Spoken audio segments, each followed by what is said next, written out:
Finally it's the wedding day. आता मी जातोय व्हेन्यूवरती. Mummy papa आणि रोशनी तर पोचलेच. फोटोग्राफर टीम आहे. बॉटलच दिसते तुला. घराची पाकिटा घेऊन चाललोय. झालं हे तुम्ही तुमचं पण रेकॉर्डिंग करायला पाहिजे.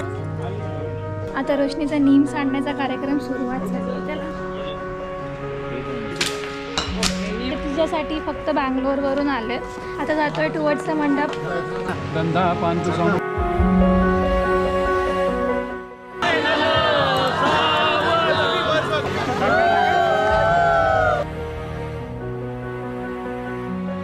माझ्या बहिणीचा नीट सांभाळ करा.